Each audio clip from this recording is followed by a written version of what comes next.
When did you understand like this YouTube thing or these videos or really where the money's going to be? 6 months to a year after I quit my job, probably. Oh. Maybe a year to 2 years. Before I quit my job, it was a fun side gig. But well, when you quit your job, what did you think the focus was going to be? Like, where were you going to get income? Well, that's the deal is I didn't have to.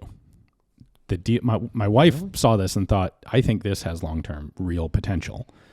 Tell you what, Ian, you quit your job and I will take over all the household expenses because she was working full-time. Where are these women in my life? Arizona. Yeah, right. There's a hitch. The hitch was when it became successful, I had to hire her away from her job. But so I looked at this. I'm like, that's a great deal because I'm never going to have to make good on that promise because I don't see it being like. That's so awesome, though, to have a woman that believes in what you're doing more than you. Absolutely. Like, that's so cool, man. That's really, there is that leap of faith moment in any sort of entrepreneurial endeavor where I think it's like a universal thing where you have to spend all the time on it, but it absolutely is not going to generate enough money at that point. Yeah. And you have to find some way or have some savings and just be like, yeah, here we go.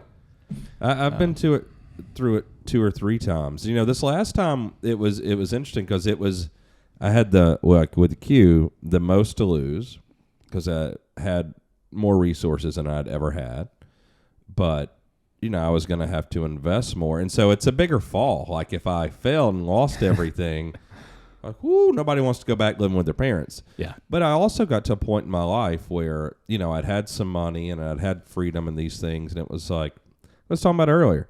What's the worst can happen? Like I just got to start over. I'm not going to starve to death. Like it's not. You might have to work for someone. Yeah, the worst thing is really not that bad. So why not take the chance on doing something else? Like, I have a question for you. Yeah. I know after AAC, you kind of had a couple different options to go, and I know that you went with SIG. When you decided, I'm done with this, I'm going to do Q, were you in that same... Was it always you knew I'm going to do Q, or did you have that idea of like, oh, maybe I'll go here, maybe I'll try out one of the other companies, or maybe I'll go help somewhere else, or did you know I'm just going to do? No, Q? I mean, here's the honest truth. When I sold to Remington, I was doing well, and I didn't really need money, but there was a couple factors. My parents were getting older, and it was enough money to ensure that I could take care of them forever. I had young children, and it was enough money to ensure that if one of them ever got leukemia or something terrible happened, I would have enough money to take care of them. That was one portion of it. And another big part to me was, as it progressed, like when I sold to Remington, let's see, that was 2009. So, I'd had the company for like 15 years. Yeah. And I was starting to get real engineers like Ethan Lassard, and, I wanted to do more and more. I didn't want to just do silencers. I want to do guns. Well, that requires more capital. That requires, more resources in every regard. And I wanted to do more, and I felt like I wanted to do guns and bigger stuff. And I wanted to make Remington like an American gun company, like the greatest gun company in the world. And I was fully committed. Like when I sold that, to me, I didn't have hopes of like becoming the CEO of Remington or making $1 billion. Like I had enough money for the rest of my life, and I wanted to not have to worry about that and just be able to focus on work and have ammo resources. Remington had an ammo company. I wanted silencers to become very mainstream, and I felt like I was going to have to work so hard individually to make silencers very mainstream. And to kids your age, it probably doesn't even sound like a thing now, but you don't realize how when I was 20 years old, most gun stores thought silencers were illegal. No one owned silencers. Right.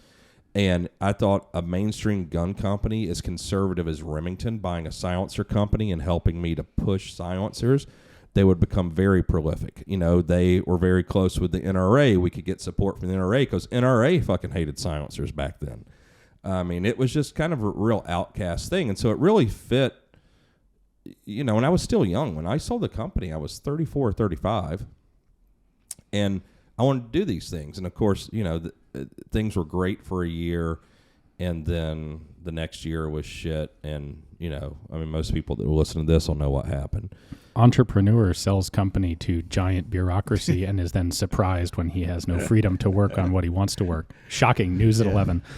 Yeah. Well, I actually wasn't surprised. I talked to a guy who was kind of a mentor to me who was about 15, 16 years older, was successful. So, and he had a really large company, and he had purchased, he ended up selling his company to Tootsie Roll, that family. So he owned Double Bubble, the candy company. I love that song, Tootsie Roll. Yeah, I like it too. And but he had done acquisitions and he had sold, and some advice he had to me, it was good. He says, and so I wasn't blind going into this. I'm always going to be, and I'm not going to let anything in my life, I think at this point, stop me from this romantic idea of, yeah, things are probably going to go to shit, but I'm going to put in my effort and try, and hopefully it works out the way I want. But if not, I take those lessons and I just move on.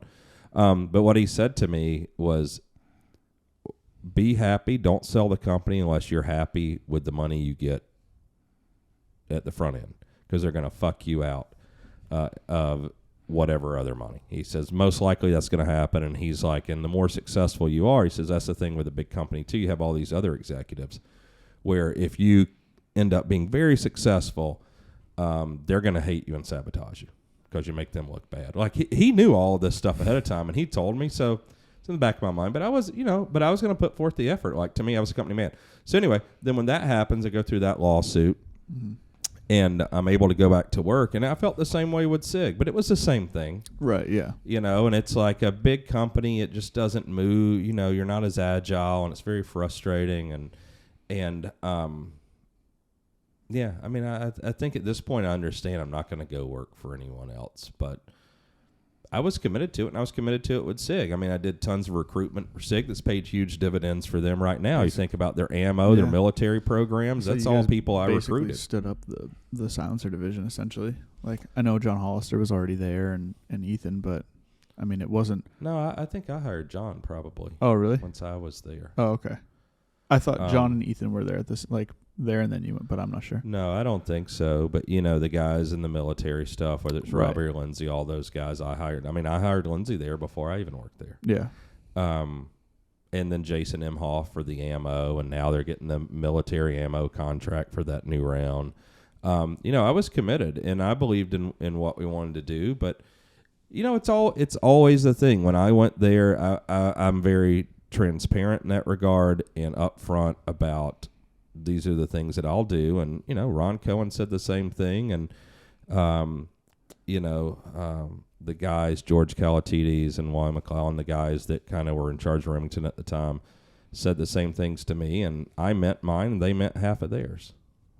And Ron, he meant what he promised me until it was uncomfortable. Mm-hmm.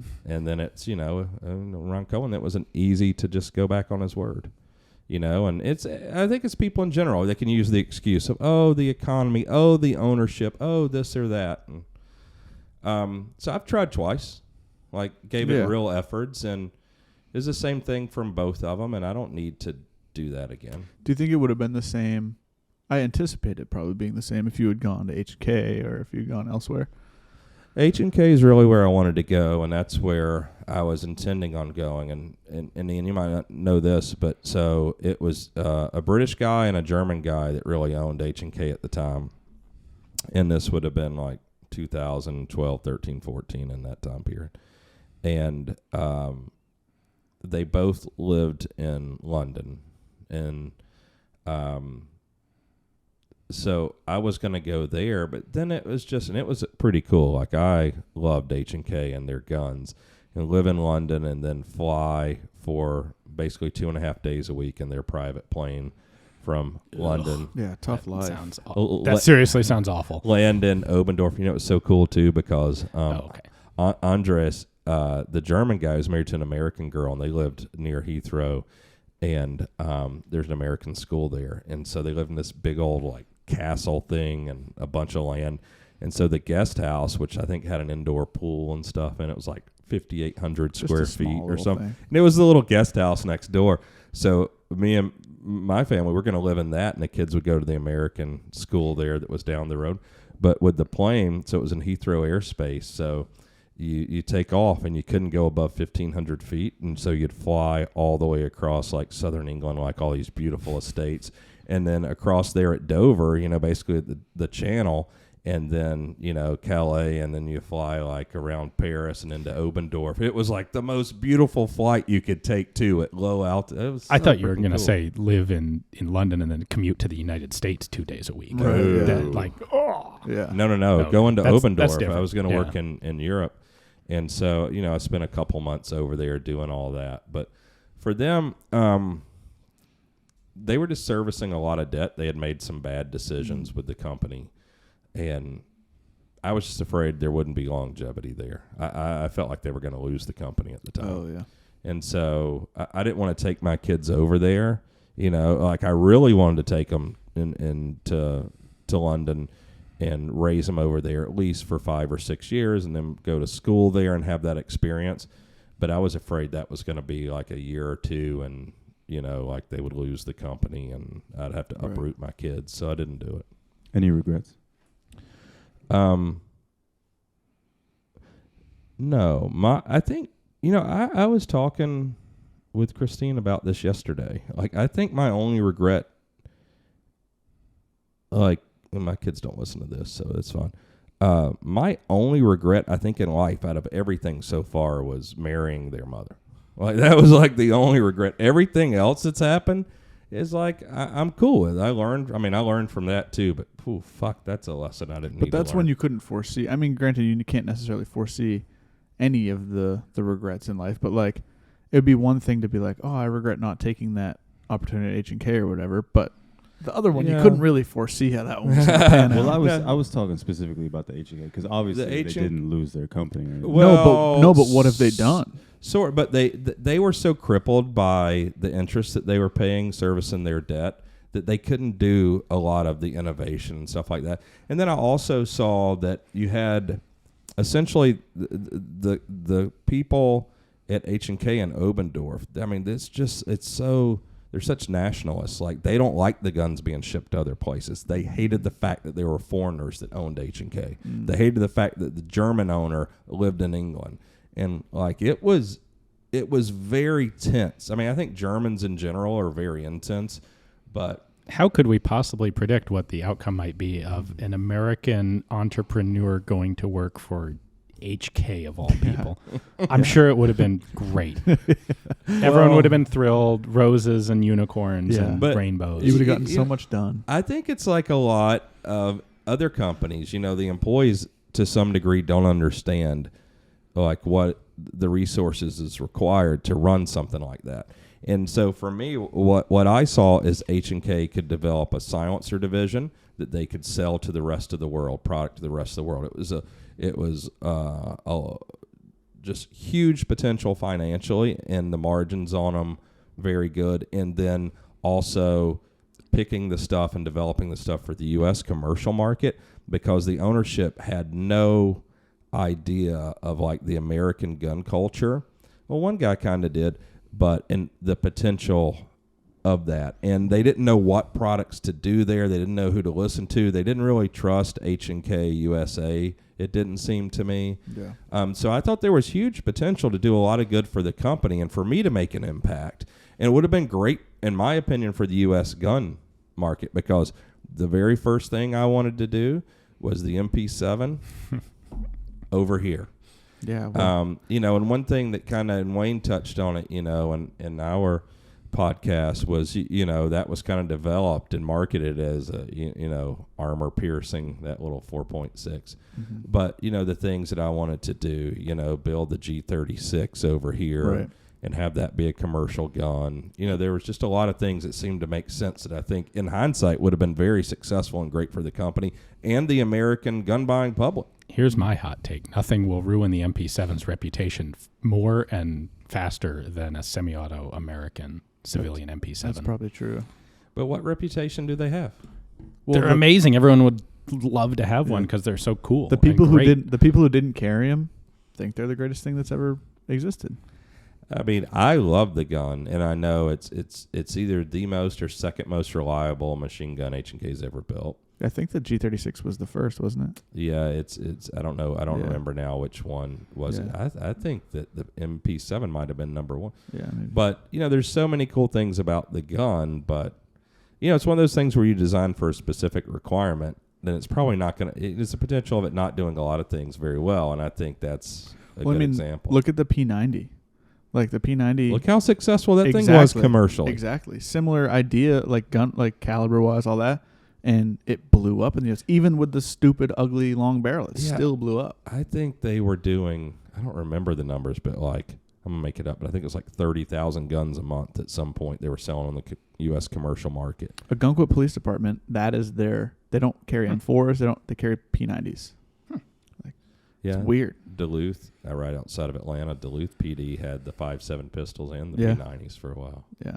I mean, I don't know. It's I've had choices with the gun stuff, and I always want to do these bigger things, but then you got to work with more people and see eye to eye with them, and you're spending someone else's money, and it's amazing. I think 8.6 is a new cartridge we're doing, and I think we're going to see it is more of an impact and more of I think it's going to make more of an impact on the commercial hunting and defense market than 300 Blackout or anything else we've done.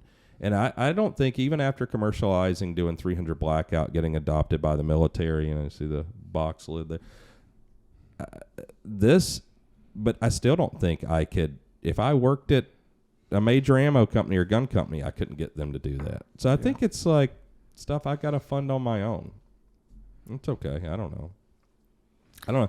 I like being in control of it, Thomas, at least to that degree, where control meaning I get to decide what projects we're going to go after and what we're going to spend the money on that we're making and what's the next thing where we can really make an impact and a difference. Like we talked earlier off camera about B&T and all their guns. And, my take on it is they took a bunch of 80s, 70s, 80s, 90s, like, blowback 9mm and made them in Switzerland, and they look nice, and they sell the shit out of them for $3,000 when you couldn't give a Tech 9 away for $300, 25 years ago. Like I don't want to do that. I don't want to do things we just do for money. Like money's great, we got to have it, but I think it needs to come from innovation. Are you enthusiastic about modern firearms, or are you just strictly old school? I like interesting firearms. So some modern stuff, yeah. Actually, I'm extremely excited about the 8.6. I think it's a really cool concept. A lot of modern stuff is not particularly novel in any way, which is fine. It doesn't have to be. In many cases, not being novel is a benefit. If you're trying to build something for a specific purpose and make it work commercially and economically, you don't have to reinvent the wheel to do it.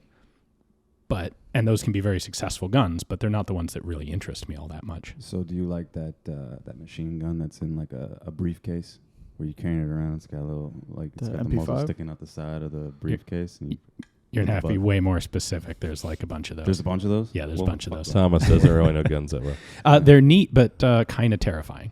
Okay. Like the Don't concept point it is the wrong way. Heard a real interesting story from Jim Sullivan about exactly that. Where they almost killed John Wayne in a demo? No, that was a different one. Okay. Similar problem. No, Sullivan was telling me they were experimenting with some spooky thing. It was a Werbel. Yeah. They wanted a remote controlled one. So they got one of those Mac briefcases and they hooked up a garage door opener remote and a solenoid to the trigger. And they're out at the range and they're going to test it. And all right, here we go. Put it down on the bench. The guy's got the button. Flips over. And when he hits the button, it falls over and then spins in a circle. Yeah. Holy shit. And Sullivan said he watched it in slow motion. Just not enough time to do anything. And it ran out of ammo before it got far enough to kill anyone. All set. They did some wild and crazy stuff. Yeah. Max Atchison, who I was close to, worked there at the time and stuff. And a guy named Don Thomas was their historian. Like Mitch Warbell was, what an interesting dude. There's a whole group of those guys. Like Atchison, John Foote. Yeah, John Foote. And you see their work sort of show up, like the Bushmaster assault rifles from Foote. But it's that period where there are still a few people who have some firsthand knowledge of it who are there, but there's like nothing written. It's hard to. I'd love to try and dig into some more of that, because some of what those guys doing was crazy weird stuff. Don Thomas is still alive, and he's in Atlanta, and he was the historian for them. Okay. And I think his business card, one side says, psionics, because even before they went to Military Armament Corporation, but he actually has written down the entire history. He was there the whole time. And his son, just a little side note, his son was on the Jessica Lynch rescue. Oh, really? Yep. But Don is a super interesting guy. He was Max Atchison's best friend. But so one side of his card says historian, and the other side says chief scrounger. So he did like all those silencer patent books. We were looking at one last night. He put those together for Mitch when they were working on silencer designs to see what had been patented. But the two of them would tell me like stuff like you just talked about, like the craziest stories. Like Mitch Warbell was like crazy in a genius, like just awesome adventurer sort of way. Like if he had been born, like 500 years earlier, he definitely would have been a pirate or something. But he had all kinds of crazy ideas. Like that Type 64 pistol I've got was his. When he's dying in his bed in Powder Springs, they had a target set up out of his window, and Max would take 32 auto ammo and take the rim off the case so he could shoot it from his bed, up until he died. That was one of his favorite guns. Crazy. And just the stuff that they worked on like that. Yeah. Ian, do you have any desire to work with a firearms company or advise or anything like? Do you have any desire to do that, or do you just enjoy what you're doing right now?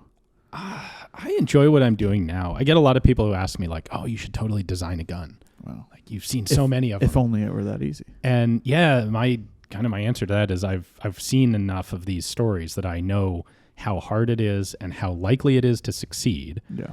And that's like, I see those odds. I don't want to put a ton of my time into the project with those odds. Have there ever been any, because of what you've seen, have there ever been any ideas that you were like, I need to get somebody to do this? A few.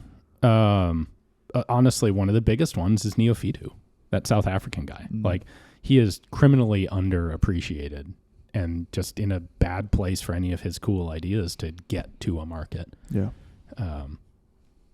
There are a few of those. I occasionally try to pull some string and get something to happen, and I haven't had good luck so far. Yeah. 765 French is back in production though, so that's okay. That I'll take some credit for that. Take all the credit. He showed me a picture earlier. That was a French round, right? That was a different 765 French. 765 by 35. Yeah, they experimented with their own replacement for 8 Kurtz. 300 Blackout is 762 by 35. Right. Yeah. Damn. Yeah, I'd never seen that, but I mean, it makes sense. You want back then would have been an intermediate cartridge. It's the quintessential intermediate cartridge, but in the existing bore diameter. Yeah. Like instead of the German 8mm. And the 8 Kurtz is a terribly designed round. It's way too big in diameter because they were just taking 8 Mauser and shortening it, essentially. Because that's easier than trying to design a whole new round from the ground up. Is that with the 44 shot, the Sturmgewehr? 8 Kurtz, yeah. Yeah. But it's cool. It's got a proper shoulder at least, even though you got a big bolt face. But you could start with that. But the problem is you end up with a magazine that's about a foot long for 30 rounds.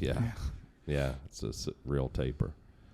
You get a good shoulder, though, which we don't get with 300 Blackout. It's kind of a pain in the ass with that round. Do you have a favorite gun that you've ever handled? No. I'll have a favorite gun for a while, right? But I like novelty, and it wears off, and then I find the new cool thing.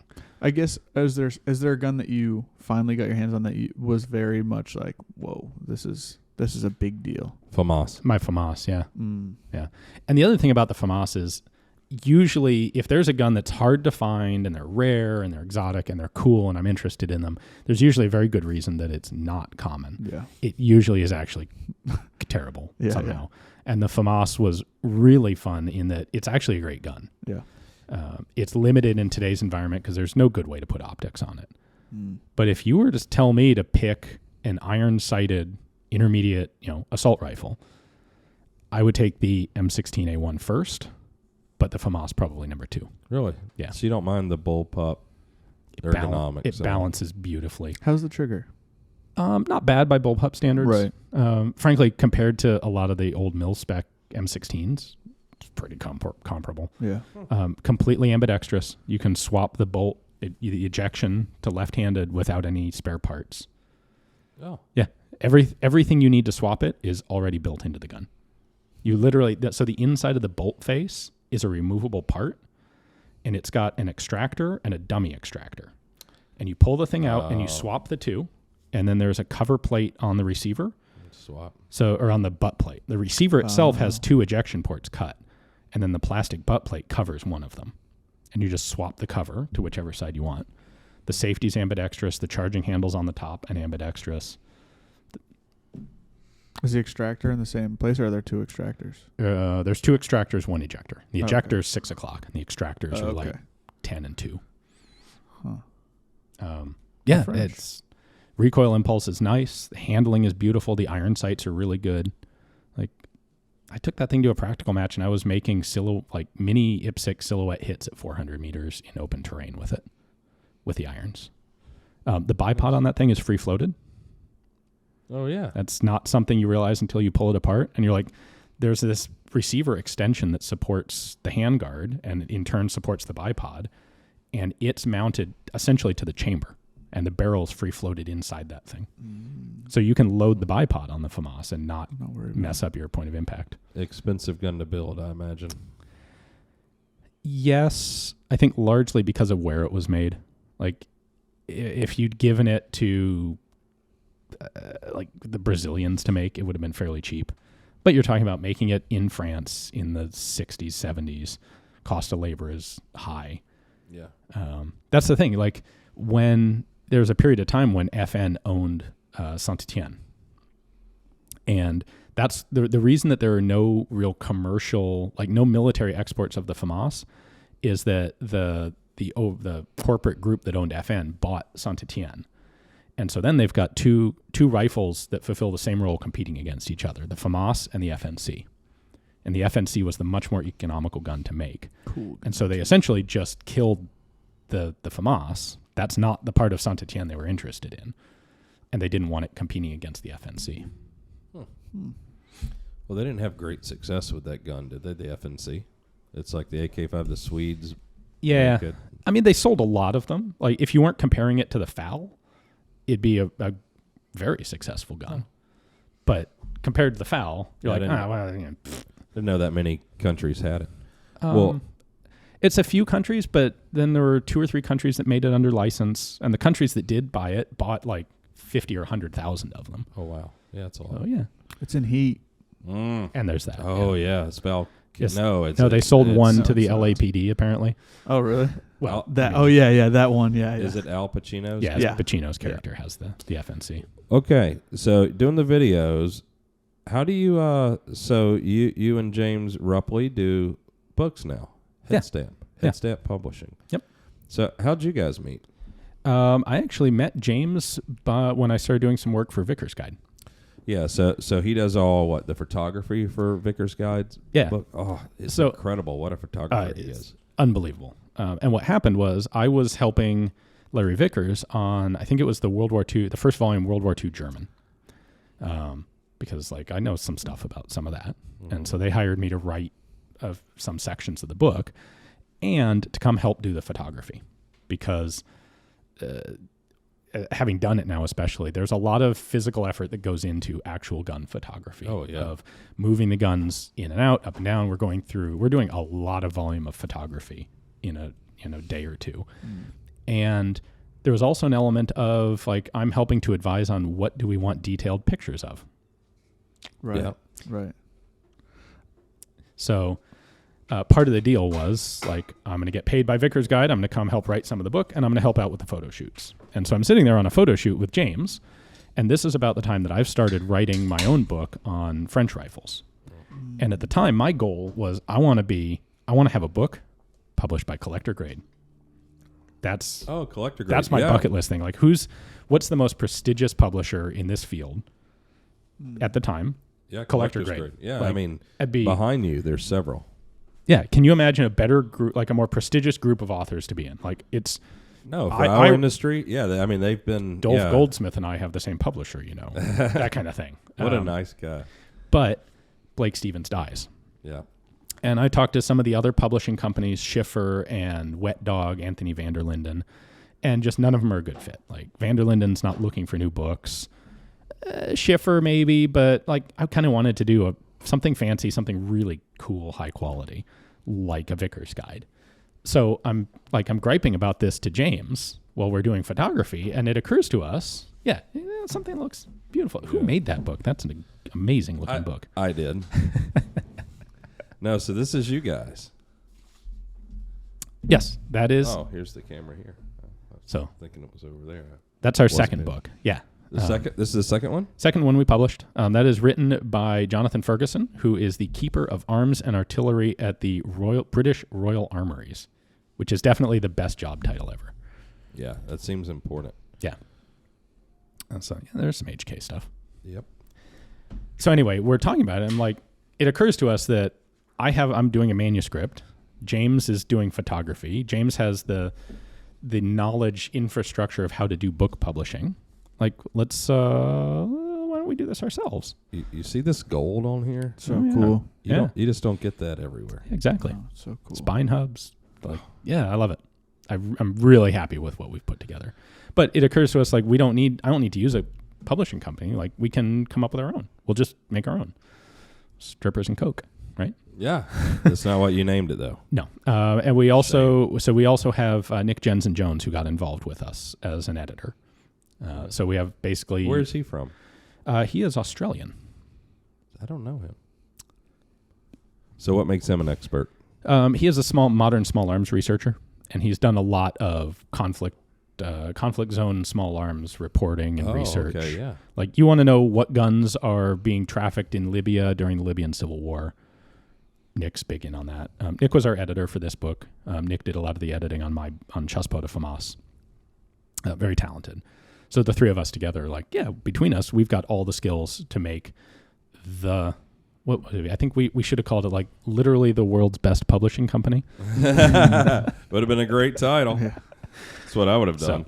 So it starts off because I'm working with Rupley on a Vickers Guide book. Yeah, it's easy to tell his photos. Yeah. I mean, those Vickers books are just... They're literally unparalleled.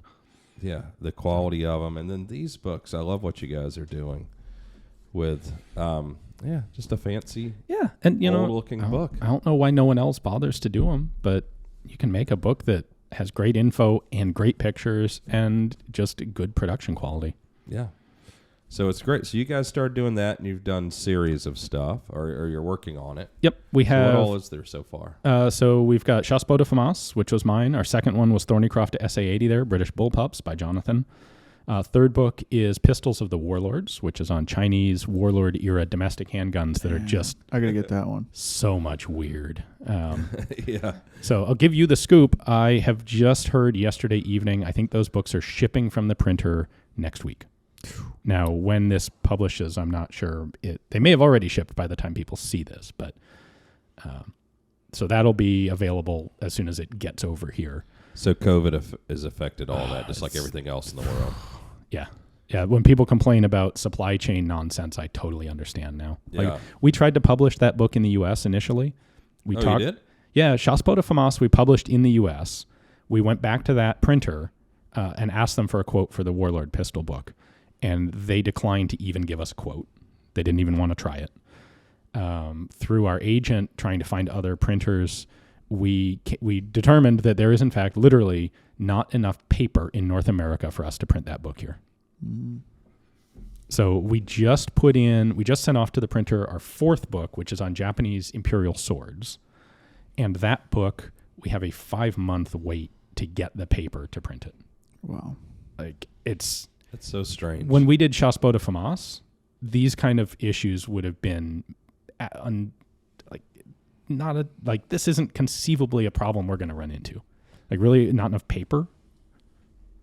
Yeah, that's insane. So hopefully it'll clear up by the time we have the next one or two ready to go. But wow, bless you, Thomas.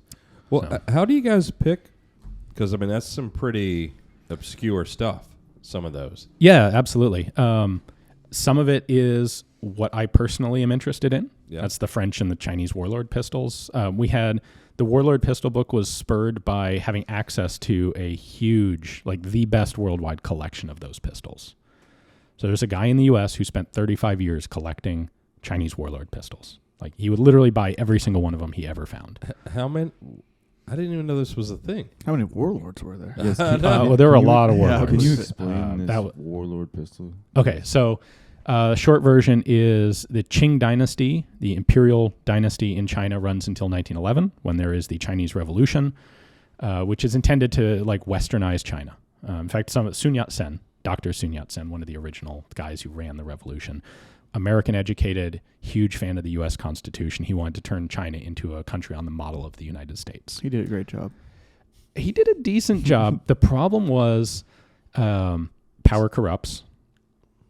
Shortly before, well, in the 10, 20 years before the revolution, the Chinese government had decided to modernize its military, but in order to save money, they had all the individual provinces essentially fund their own new armies. So think of it as like the U.S., but we don't have an army, but we have all the National Guards. Whoa. And so as soon as the central government falls apart and there's a power struggle, every province has an army that is loyal to its general and nobody else. So what you end up with, the short version, what you end up with is like the U.S. Civil War, except there are, instead of 2 sides, there are like 12 sides, and it goes for 20 years, and all of the alliances shift. Like, it was as common when 2 warlords got into a fight, you might have a battle and one side win, or it was kind of equally common that one side would bribe the other side's general or an officer at some level and just have troops defect to the other side. Because the troops were loyal to the officers, not to a nation or a principle.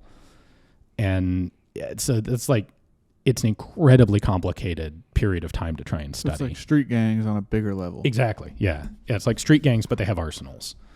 There were half a dozen really significant Western-style arsenals in China at that time that had been put together. Like the idea was this national army, each province or set of provinces is going to be able to do its own arms production and training and ammunition production. So there are a bunch of arsenals set up, and of course, all these warlords now they'll do their own arms production to keep this war going. And the factories were generally pretty good quality, especially the ones set up with a lot of Western tooling and Western engineering assistance. But you also have a lot of small-scale shops making guns. And actually, probably the most interesting bit, you'll appreciate this, factory is going to get an order for 50,000 rifles, hypothetically. So you set up a production line, right? And you do Western style, the American style of manufacture. You're going to make interchangeable parts. You're going to make 50,000 of every part and then assemble 50,000 rifles. Well, pistols are far less important to these army structures. It's a lot of enlisted troops and just a handful of officers. And the pistols are ornamental, really. And so they'll get 50,000 rifles ordered and 50 pistols, maybe. So do you set up a production line for 50 pistols? Is that efficient? Like, you run a gun factory. No. What they did is they take, like, the 10 best gunsmiths and, okay, during the time when we're making these rifles, each one of you guys needs to make 5 pistols or 10 pistols. And so every pistol is handmade. And to whatever level of quality that gunsmith is capable of. And some of them are really good. Some of them are maybe not so good. And so every one of these pistols is different. Like, you can see that the basic structure is the same, but the fine details, every single pistol is different. And they had a lot of indigenous designs. Some of them are copies of mostly FN 1900s and C96 Mausers, but then they'd come up with all their own indigenous designs. They're blowback pistols. It's not that complicated, but they'd pull elements from C96 and FN stuff. Like, I have an FN 1900 with a hammer on it. The hammer doesn't do anything. It doesn't move. It is a milled part of the slide, but it kind of looks like a C96 hammer. Weird. Guns have hammers. They're selling these to people who have no gun culture history and experience.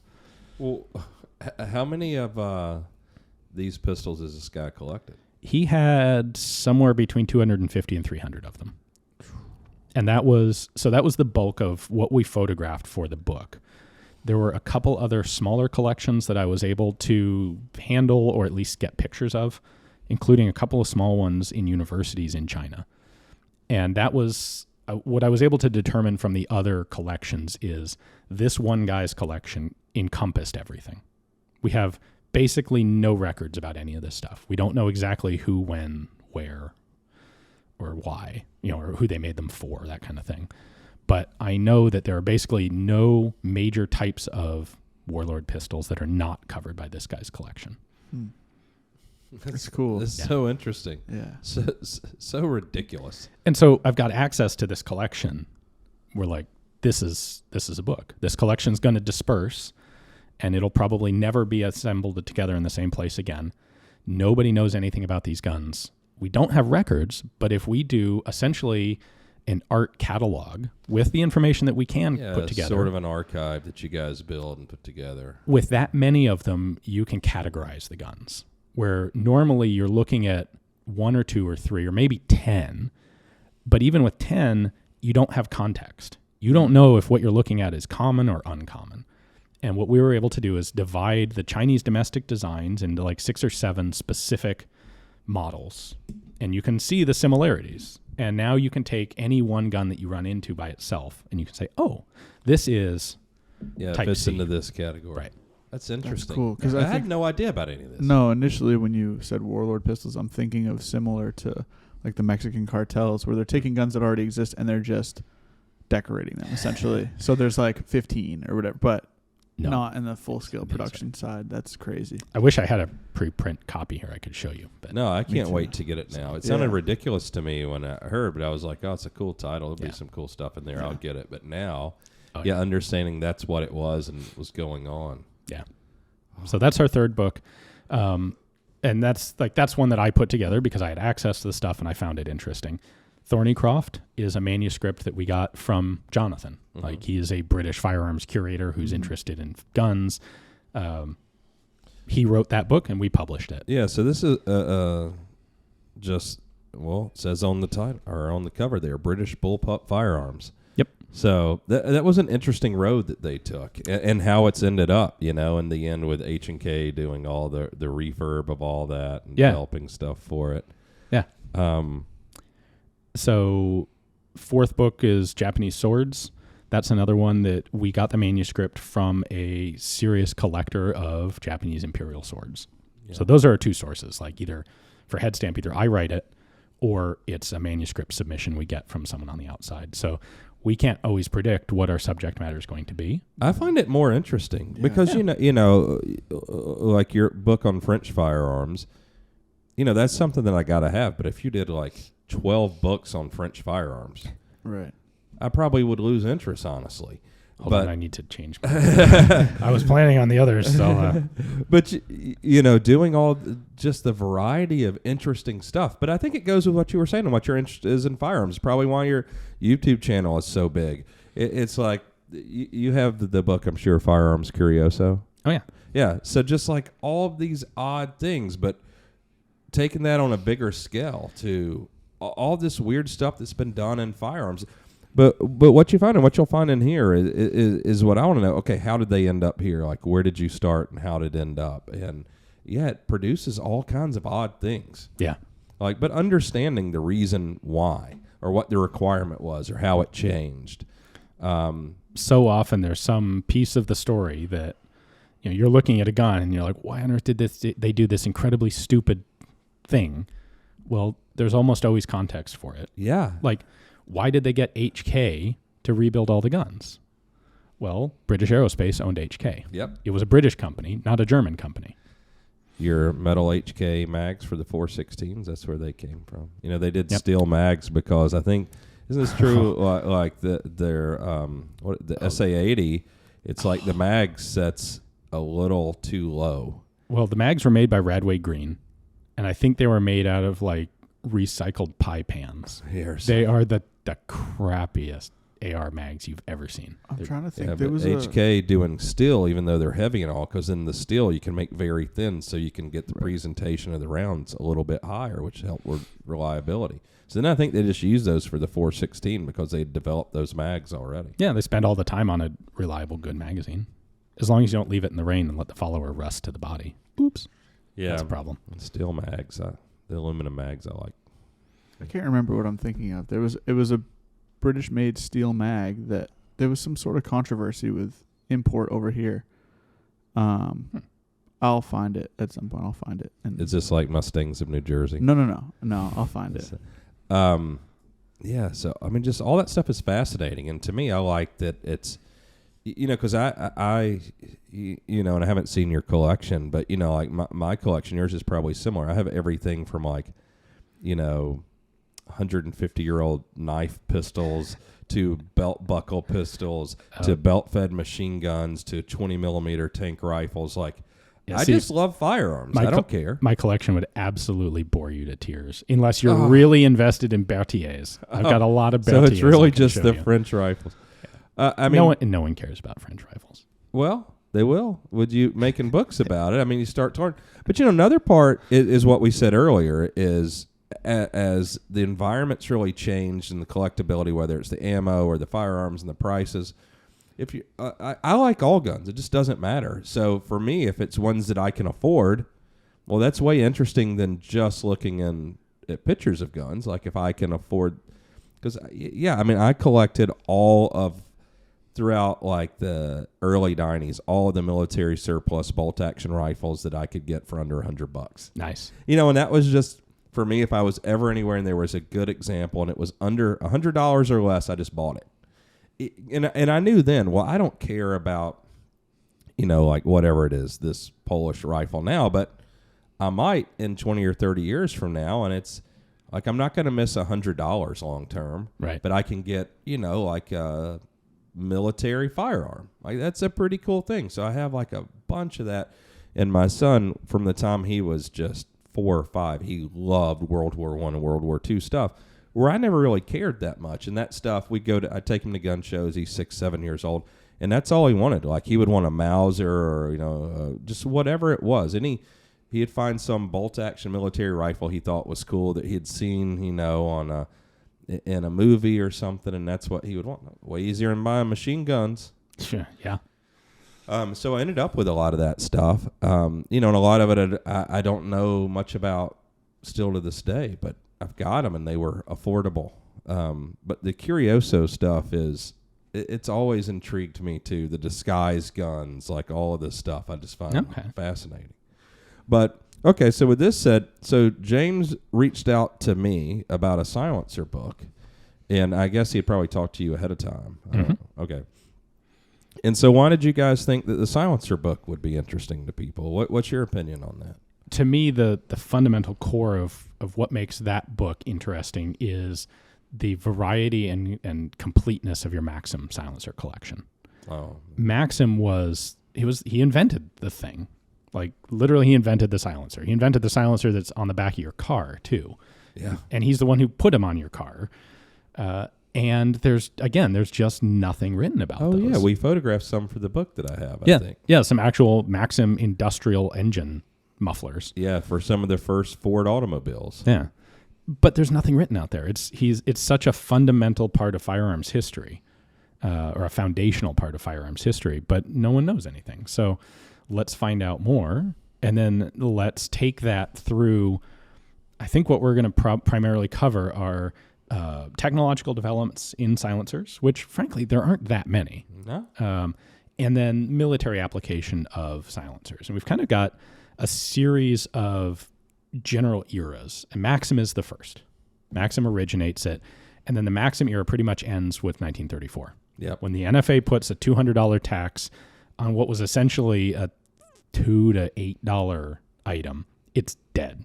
And it dies so completely that the U.S. does very little with silencers in World War II. We have a few things for OSS. There's some of the 22 pistols. There's the grease gun, but really, like, not much. Frankly, the Russians do way more than we do. The Germans do way more than we do. But then by Vietnam, like, you have a second wave of American silencers in Vietnam with psionics, with Werbel, the attempts to suppress M16s, M14s, some of the pistols. And that sort of, I feel like that reinvigorates the industry. And then you kind of transition into a global war on terror period where the military actually starts seriously looking at silencers. And it's around that time that the internet makes these civilian accessible. People realize like, oh, wait, they're not just illegal. Yeah. And then we get to the present day where they're becoming really pretty commonplace. You know, it is fascinating to see what government regulation did, because I think everything out there, most stuff today is still based on his designs. Yeah. And the Maxim silencers, which, you know, we'll shoot some today, I would say up until, about, well, maybe the late 90s, the Maxim silencers were better than everything that was done up until then. You know, for World War II, for Vietnam especially. It's like one of those weird Dark Ages things. We don't, in today's day and age, we don't think that we'll ever actually lose knowledge. Like there's nothing that they could do 100 years ago that we just can't figure out. But for silencers, that's kind of what happened. Like in 34, everyone just stops, and 20 years later, they've forgotten it all. Yeah, I mean, government regulation. Imagine how advanced it would be if, you know, silencers would probably be this big and twice as efficient if we didn't have government regulation for, you know, until basically inflation just made the $200 tax not that big a deal. Right. Yeah. I mean, hopefully if the E-form thing works out, and, you know, we've seen where people are getting transfers back sometimes in a week or two, but it seems like they've gone down to 60 days now, thereabouts. It's helping. That's going to help long term, especially if they can get that down to, you know, somewhere close to an instant background check. It's stupid that they're NFA items in the first place. You know, even or that it's classified as a firearm. Right. Yeah. Maybe like long term, we really ought to fix that. But I mean, that'll be possible to happen. I don't know. I hope it does in my lifetime. I'm hopeful. I'd love it to happen tomorrow. Oh my God, I've been waiting 30 years. Yeah. So just the idea that it's going to have to be a health thing. If they were invented today, they wouldn't be banned; they'd be required. Like you'd get fined for going out shooting without a silencer because it's a health hazard and it's a nuisance. And ask my neighbors at my range. It's interesting. You told me a great story about going to the range once with a girlfriend and having the guy on the next lane at an indoor range shooting like a 300 Win Mag. Oh. And what you told me was you're like, this thing was just so incredibly obnoxious that you finally went over and talked to the guy and you're like, look, if I give you a silencer, will you stop shooting that thing? Yeah. And he's like, what? And like front of the range, the sales counter, you're like, I make these, pick one. Stop shooting while we're here. Yeah. I mean, it's so obnoxious. I don't like indoor ranges as it is, but to shoot without a suppressor, like. And it doesn't even need to be a big caliber. Like guys will have an 11-inch AR with a muzzle brake on it, and it makes you want to throw up. Yeah, it's horrible. Well, people don't. You know, we were talking about 22 rifles last night, and I got like one of the Savages that's threaded for a Maxim. You know, a little pump action Savage, 26-inch barrel. That would subsonic ammo with no silencers, like 120, 121 dB. It's quieter than most silenced 22 pistols. But people don't even realize how loud a 22 pistol is. A 22 pistol can be, 154 dB. You know, it's incredibly loud. You know, it's not much quieter than a 9mm pistol. Like, you need silencers. Yeah. It makes it so much more enjoyable. Yeah, it is interesting that the government mandates silencers for everything that makes noise except a gun. Yeah, and in that case, it's prohibited. Not strictly, but yeah. Yeah, I mean, that is. Well, we got to come up with a name for the book, Jay. We do still need a title. Damn. Yeah. I didn't know that. So when do we think the book's going to be out? What's your guess? It's hard to predict at that point. We've done all the photography for it. So it's easy. All I have to do now is write it. Right? Piece of cake. I would like to get most of it written in the next couple of months, but I don't want to go out there and and guarantee that. We do have some other books that are in the works that may come through first. So, anything that you can say? What are they? Well, yeah, why not? Does anyone listen to this? Not that many people. All right, so no one listens to this, so I can say Jay say and Thomas's parents, pretty much. So the other book that I'm working on personally right now is on Finnish small arms. But that one's going to take a while. Be cool. The other one that we have coming up quickly, I think, is on Collier revolvers, which are the first revolvers to where the operating the hammer automatically indexes the cylinder. They predate Colt. There's some fascinating legal issues between Colt and Elisha Collier. Like, Colt should have lost, but Colt had really good lawyers and Collier had terrible lawyers, and so the good lawyers won instead of the truth. Kids, spend your money on good attorneys. Trust me. But we have an author, a guy by the name of Ben Nicholson, who has been studying these guns exhaustively. He's a really cool academic guy.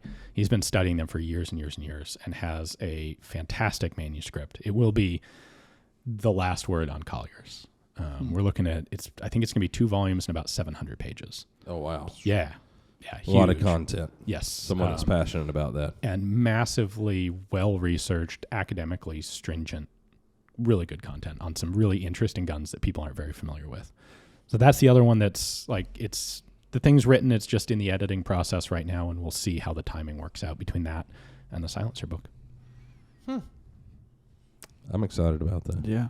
I'm stoked on the Warlord pistols. I'll be waiting for that. Oh, yeah. Yeah. Yeah, so those will be available soon then.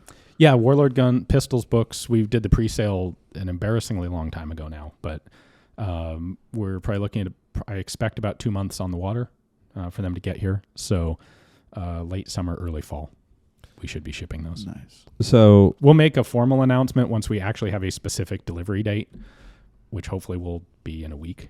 But so you guys do a pre-sale. Yep. And you do that through, is it headstamppublishing.com?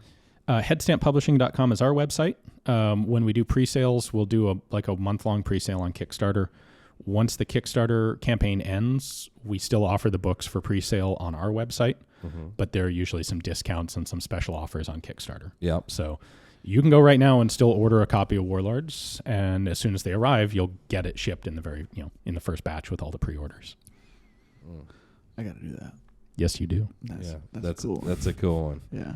That's a cool one. There's a company called 550 BC Publishing, and they do similar stuff, but at a very less in-depth level.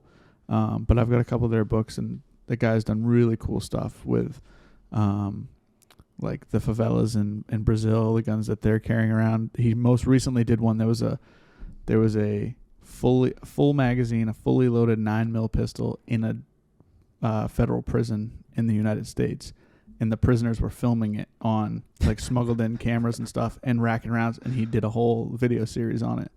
Like, this dude does really cool stuff. That's interesting. Super crazy, the stuff that he can find. Like the Favela Mafia stuff, he gave disposable cameras and digital cameras and like cell phone cameras, gave them to these criminals and basically said, document whatever you want and I'll return, give me the cameras and everything, and we'll put it in a book. And he did a whole book on all of the photos are from the guys on the ground. It's really cool. Interesting. Yeah, that's a creative way to do it. Yeah. Your finished book, are you going to cover modern stuff like the Valmet, the AK? By my standards, the finished book is all modern stuff because Finland has only existed since 1918. Yeah, 1918. Very modern. Very modern. That's when Stoner did the M16, I think. Yeah, the last version.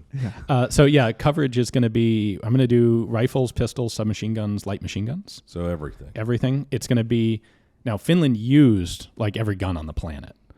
I am going to cover in the book ones that were either manufactured or mechanically modified in Finland. So I'm going to cover all the Mosins. I'm going to cover the Finnish Lugers because they rebarreled them. They made some changes to sights and grips and stuff. But I'm not going to cover, say, the Carcanos, the Shoshas, Browning High Powers. Those are guns where Finland bought some, and the most they would ever do is stamp SA on the gun. They bought Shoshas? Yeah. Yeah. In fact, most of the Shoshas in the U.S. are finished surplus ones. Really? Yeah. Tell you before, Max, I watched him make a magazine for one. Oh, cool. He's just shoved aluminum foil up in the up in the mag, well, like up into the receiver, and that's how he formed it. And he pulled it out and then looked at it and then made a magazine for That's a guy. impressive. Yeah, they were smart guys back then. So, I mean, it just goes on. Like, they use Beretta 34s and Beretta 1915s and Browning high powers and literally everything that was out there that they could get their hands on, they bought. And there's too much of that for me to try and cover it all. Well, do they make their own guns now? Yeah. So their military, do they use Finnish-made rifles currently? Yes. So the primary issue rifle is the M62, which we call the Valmet here. Yeah. It's an still AK derivative. Yes. Yeah. However, so Finland has a massive reserve contingent, reserve army. They have mandatory conscription and they have reserve service. And they have to have a war stock of, what if we mobilize everyone? We need like 400,000 guns, and they don't have that many Valmets. When the wall came down, they actually bought a ton of East German surplus AKs. Oh, really? And they bought a lot of Chinese Type 56s because they were cheap. Yeah. And those are the guns that go into the war reserve in case of basically Russian invasion, which is the only thing the Finnish military exists to do. They're not worried about the Swedes? No. Okay. No. Well, so all the active duty guys have the Valmets? Yeah, so they have the M62s, they have an RK95. So I should say RK is the Finnish abbreviation for like assault rifle. So you could call it RK62 or M62 for model. The Model 95 rifles are sort of a vaguely product improved version. They added a rifle grenade launcher, different folding stock, and optics mount. Their special forces guys are kind of doing the standard thing that NATO does. Yep. 416s, ARs. Their machine guns, they have a domestic, it's a copy of the Czech 5257 of all things. That's the KVKK 62. And they have, or had PKMs. And then I think they've got FN mags. I'm not as strong on the current use stuff. Ooh. But they just adopted a 308 AR as a designated marksman's rifle. Oh, really? Yeah, that Tika or Sako are going to be making. Tika. What do they use for a sidearm? Right now, I think it is FNDAs. They adopted the FN double action in 1980. They might have replaced it with Glocks by now. They should. There's currently an arms procurement program that they're doing in tandem with Sweden, and I think they're going to both adopt the same new rifle. So it, frankly, I mean, best bet would probably be basically a 416, but we don't know yet what that trial will come up with, and that'll go really well with their upcoming NATO membership. What do you think about that? I think it's great for Finland. It'd be nice if Russia wants to invade again. It is really interesting to read a detailed history of Finland, especially after 1945. They walked such a knife edge through the whole Cold War of they wanted economic ties to the West, but they were dependent on keeping Russia at bay, like diplomatically at bay. They had to keep Russia happy, or Russia could just walk in and turn them into the Finnish Socialist Republic, like all the other Balkan states. And they had some prime ministers who did a really good job of just that balancing act back and forth. Like convincing Russia that they're not a threat to Russia, and at the same time building economic ties with the West where there's, actual money, food. Yeah, nice to have that, especially in the winter. Work in body armor.